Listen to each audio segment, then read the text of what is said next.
Sejumlah lembaga survei memotret hal-hal yang sama pada figur Prabowo dan Jokowi. Prabowo unggul dalam ketegasan, sementara Jokowi disukai publik karena kejujurannya. Mari kita simak temuan dari Sugeng Saryadi Sindikat berikut ini.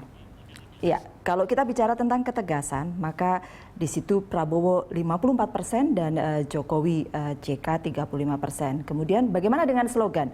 Indonesia bangkit ternyata lebih unggul daripada Indonesia hebat. 50, walaupun tidak terlalu besar, 56 ke 44%. Lalu, jika bicara mengenai peduli rakyat, maka yang unggul adalah pasangan Jokowi 58 dan Prabowo Hatta 25. Sementara untuk kejujuran, agak jauh jaraknya juga 55 dengan 21%.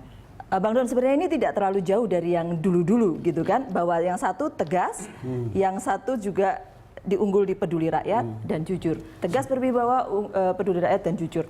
Ya sebetulnya kan pernah kita bicara di sini. Sebetulnya orang sudah punya pilihan. Kalau nanti orang mau milih yang tegas, sudah tahu siapa yang mau dipilih. Kalau mayoritas memilih yang tegas, pastilah Prabowo yang akan dipilih.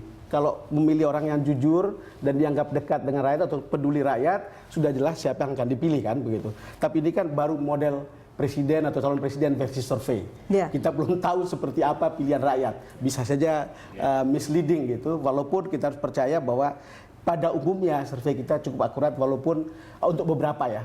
Walaupun ada beberapa yang juga mungkin kita harus ragukan karena pesanan dan seterusnya. Ya, cuma kesan bahwa Prabowo tegas. Iya tegas, itu akan sangat tergantung pada penerimaan publik kan sebetulnya. Dia mau milih yang tegas atau yang milih yang peduli dia, kan kira-kira begitu aja. Bekerja sesuai dengan hasil survei itu atau bekerja menurut ini? Enggak, kalau saya lihat kan memang Prabowo sudah bekerja mengembangkan citra calon presidennya itu kan sudah lama, bahkan sudah buat film. Ya, dan bahkan kalau kita lihat kan pakai bajunya aja tuh disamakan dengan tokoh pahlawan di dalam film itu. Ya tiap hari itu bekerja untuk mewujudkan visi. Jadi dia sebetulnya pencitraannya itu sudah puluhan tahun. Image itu sudah dibuat. Padahal kalau kita pertanyakan sebetulnya apa betul tegas? Kapan bukti dia pernah tegas itu kan sebetulnya rekam jejak di mana kita nggak tahu gitu. Hanya diasosiasikan tentara, ya Kopassus tegas. Makanya saya heran juga sama timnya Jokowi itu. Saya pikir apakah seorang jenderal yang tegas bisa memindahkan 14.000 penghuni liar di danau Pluit itu. Pengalamannya memang kita diskusi Mas. Saya nggak tahu, pengamatan saya nih. Ketika kampanye ini Prabowo agak berubah image-nya, bahasa tubuhnya. Tampak lebih ramah, lebih friendly gitu. Kalau Anda melihatnya seperti itu juga kah atau? Iya, saya lihat dan saya kira dia skor cukup tinggi nilainya pada saat pengumuman damai itu ya. Betul. Karena dia seperti besar hati karena dia menyebutkan nama Jokowi dan begitu sementara Jokowi kelihatan tegang, kaku gitu ya. Jadi tapi saya kira ini semua memang harus diakui bahwa tim suksesnya Prabowo itu punya kemampuan lebih tinggi dalam menciptakan apa yang mereka ingin ciptakan gitu. Saya kira ini bagian dari diferensiasi yang sudah dibangun lama. Sebelum ada yang namanya Jokowi di pentas politik nasional, Prabowo itu adalah the leading candidate dan Prabowo itu adalah antitesis dari SBY. SBY dianggap sebagai pemimpin yang tidak tegas dan segala macam, sehingga kemudian dia merepresentasikan sebagai pemimpin yang tegas dan itu sudah dibangun lama. Nah, kemudian muncul yang namanya Jokowi. Nah ini Jokowi ini menjadi antitesis dari semua elit. Sehingga kemudian ini diferensiasi yang sekarang berkembang. Kita lihat di dalam survei pun juga kelihatan. Kalau kita tanyakan ke mereka yang suka ya, suka saja, misalnya ke Jokowi, itu alasannya apa? Kenapa suka Jokowi? Oh, merakyat, jujur. Dan itu kalimat pertama pasti yang keluar. Kemudian kalau kita tanyakan ke mereka yang bilang suka sama Prabowo, kenapa suka? Tegas. Berwibawa, itu yang selalu muncul gitu. Kalau dalam ilmu politik itu disebut dengan istilah personal quality. Jadi kualitas personal, Miller and Schenck misalnya mengembangkan jenis pendekatan ini untuk melihat preferensi pemilih didasarkan pada persepsi mereka terhadap kepemimpinan calon presiden. Jadi dalam sistem kepartean yang lemah dan ikatan massa terhadap partai yang rendah, yang muncul adalah figur ini dianggap punya dimensi integritas atau tidak. Integritas itu kalau diturunkan, jujur, presiden korupsi.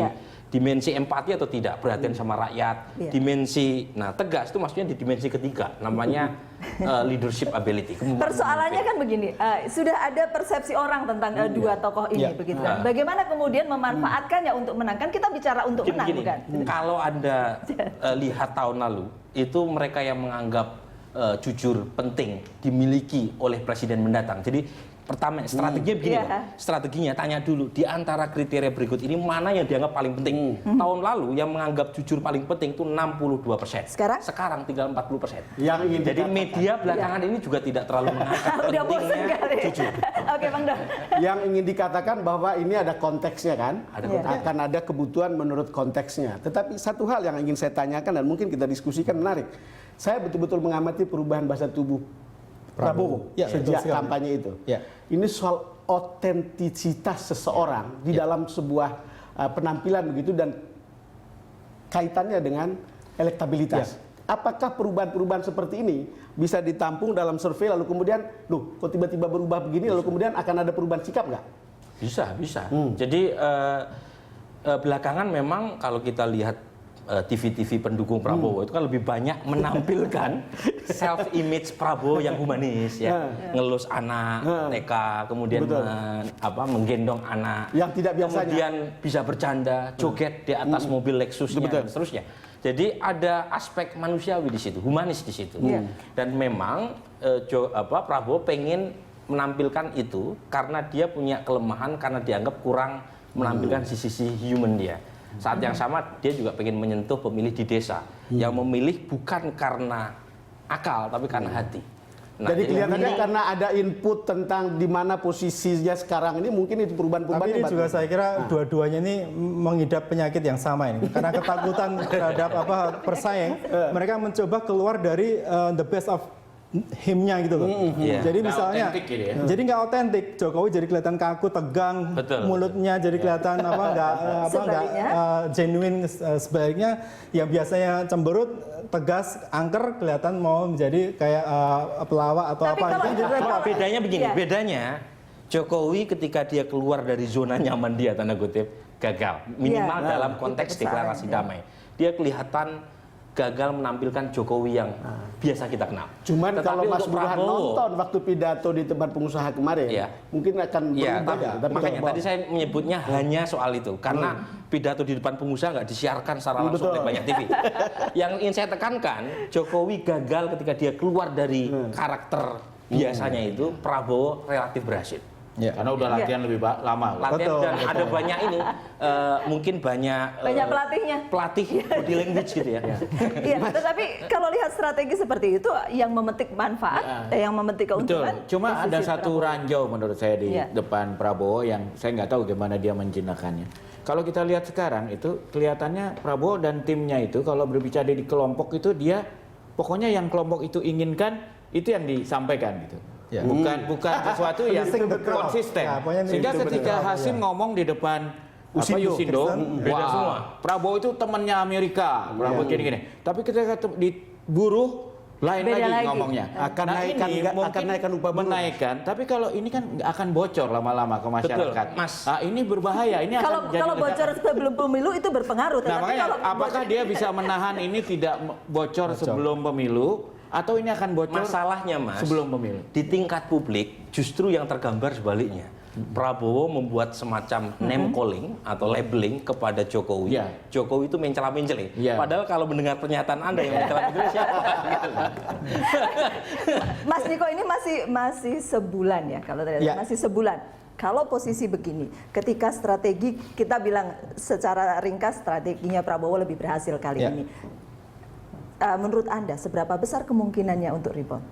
Untuk rebound ada kemungkinan sekali karena memang modalnya itu masih syaratnya dua hal. Pertama, tim kampanye yang inti, yang bekerja benar itu memang harus terkoordinasi dengan baik. Itu termasuk untuk membereskan ego-ego yang besar di antara koalisi ini, ya. Sehingga misalnya ibu dan yang lain-lain juga harus lebih terbuka terhadap bantuan dan segala macam.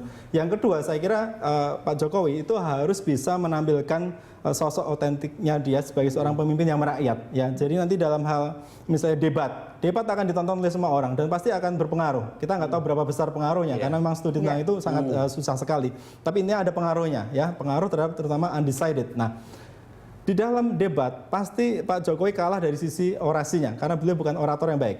Tapi kalau kita lihat dalam debat di Pilgub kemarin, sebenarnya hanya dengan menampilkan beberapa hal yang sifatnya visual, yang ada bantuan secara visual, ya ada misalnya showcard, kampung deret dan segala macam, itu udah langsung kemudian orang tahu, oh ini memang benar-benar punya konsepnya itu memang benar-benar membumi, dibandingkan dengan misalnya orang yang bisa bicara, apalagi yang hanya bisa berencana. Nah, saya kira dia harus mengkapitalisasi hal-hal yang sudah dia lakukan. Jadi message-nya itu bukan pada karakter dia pribadi, tapi performance dia, kinerja dia, itu yang harus dia kapitalisasi. Ini benar-benar tim kampanye harus benar-benar mempermak. Kenapa saya heran, kenapa Jokowi dan tim suksesnya nggak mengajak ini dong pidato acaranya di Danau Waduk Fluid, di Kampung Derek, Ria Rio gitu ya. Gimana dia benar-benar dalam zona nyamannya dan bukti-buktinya itu sangat kasat mata. Iya, tapi artinya masih 1 bulan lagi masih banyak kemungkinan bisa terjadi begitu ya, ya. Tapi sekali lagi tergantung dari tim kampanyenya ini. Kalau tim kampanyenya tidak bisa terjadi begini, Mas. Jadi kalau dulu Jokowi itu dengan tim kecilnya bisa jalan dan bisa langsung memutuskan sendiri. Betul. Sekarang ini kan sudah begitu banyak tim. Betul. Sudah begitu banyak partai dan dia tidak bisa mengambil keputusan itu sendirian. Exactly. Itu yang terjadi. Maka saya rasa dia punya persoalan internal lalu kemudian berpengaruh pada performance dia keluar. Karena itu menurut saya Jokowi harus mampu mengubah atau merevolusi mental timnya dulu. Jadi selama ini saya melihat belum ada organisasi pemenangan Jokowi, yang ada kerumunan.